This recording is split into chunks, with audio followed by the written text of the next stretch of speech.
Hi friends, అందరికీ నమస్కారం. Friends అందరూ ఎలా ఉన్నారు? మన ఛానల్ను ఇంతగా ఆదరిస్తున్నందుకు మీ అందరికీ పేరు పేరున నా హృదయపూర్వక నమస్కారాలు. ఈ కథ నేను బస్సులో ప్రయాణం చేస్తుండగా జరిగిన నిజమైన కథను మీకు ఇప్పుడు చెప్పబోతున్నాను. ఫ్రెండ్స్, ముందుగా మన ఛానల్ను సబ్స్క్రైబ్ చేయండి, లైక్ చేయండి, కామెంట్ చేయండి, షేర్ చేయండి. ఇంకా కథలోకి వెళ్ళిపోదాం.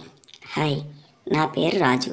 నేను హైదరాబాద్ నుండి గుంటూరుకి ఒక ప్రైవేట్ ట్రావెల్స్ బస్సులో వచ్చాను. అయితే నాకు పక్క సీట్ అమ్మాయితో నేను చేసిన ఎంజాయ్ మామూలుగా లేదు.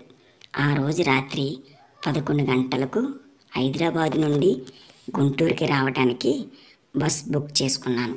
నా అదృష్టం దురదృష్టం ఏమిటంటే నాకు సింగిల్ బెర్త్ లేదు, డబల్ బెడ్ మాత్రమే ఉంది. అది కూడా అప్పర్లో. నాకు అప్పుడే ఏదో సౌండ్ ఫీలింగ్ వచ్చింది. సర్లే తప్పదుగా ఏం చేద్దాం అనుకొని ఫిక్స్ అయ్యాను. ఆ రాత్రి 8 గంటలకు పీవీఆర్ సినిమా థియేటర్ దగ్గర బస్ కోసం ఎదురు చూస్తూ ఉన్నాను.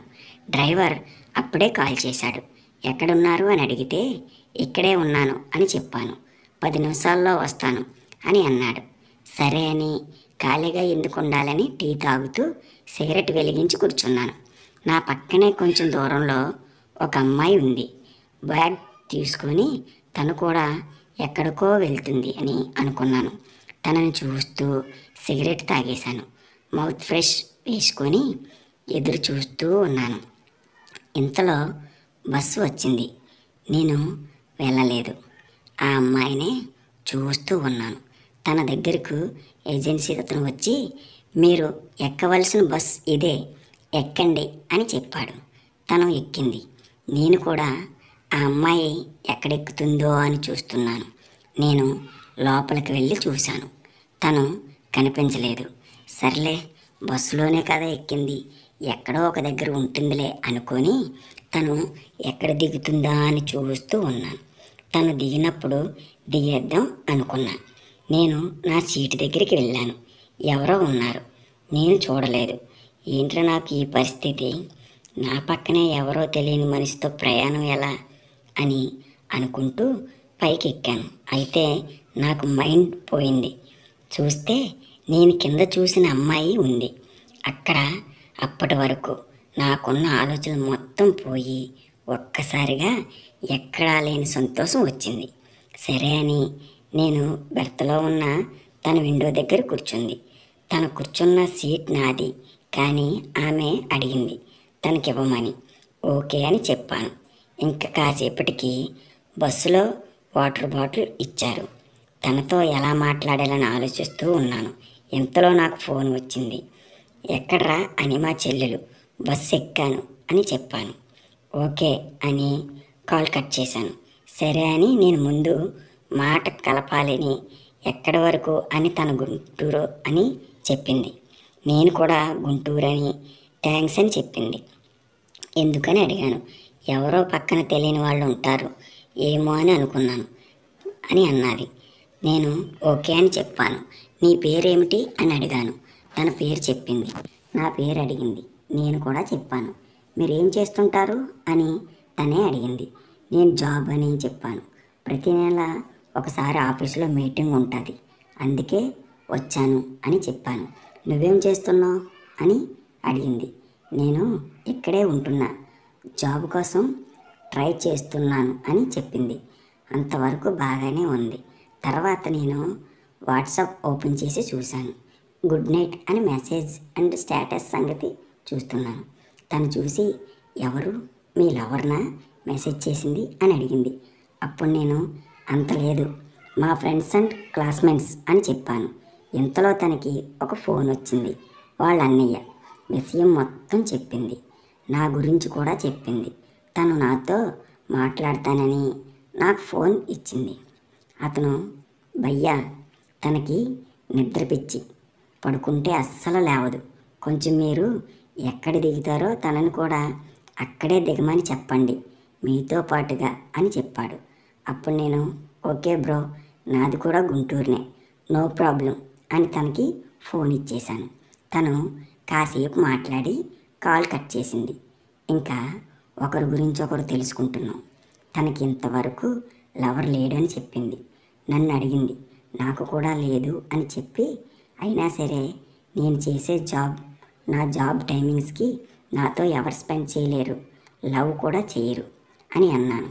అప్పుడు తను, మీకేమండి, మీరు బాగానే ఉన్నారుగా, ఎందుకు, ఏం తక్కువ అని అన్నది. నువ్వే తక్కువ అని అన్నాను. ఏంటి అని అడిగింది. అదే, ఇన్ని రోజులు నేను గుంటూరులోనే ఉన్నాను, నీలాగ అందంగా ఇలా మాట్లాడే అమ్మాయి దొరకలేదు అని అన్నాను. అప్పుడు తను అవునా అని అన్నది. అవును అని చెప్పాను. మా మాటలు తగ్గించాం. ఇంతలో బస్సు ఆగింది.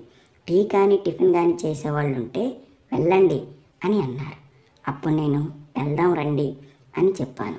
తను నాకేమీ వద్దు, నేను బయట తిన్నాను అని అన్నది. సరే టీ అయినా తీసుకోండి అని అడిగాను. తను ఓకే అన్నది. ఇద్దరికి టీ తీసుకొని వచ్చి నేను స్మోక్ చేస్తున్నాను. తను చూసి, ఈ అలవాటు ఉందా నీకు అని అడిగింది. ఏదో అప్పుడప్పుడు అని చెప్పాను. తను ఓకే అన్నది. తర్వాత బస్సు ఎక్కి తనను ఎక్కమని చెప్పాను. తను పైకెక్కుతుంది.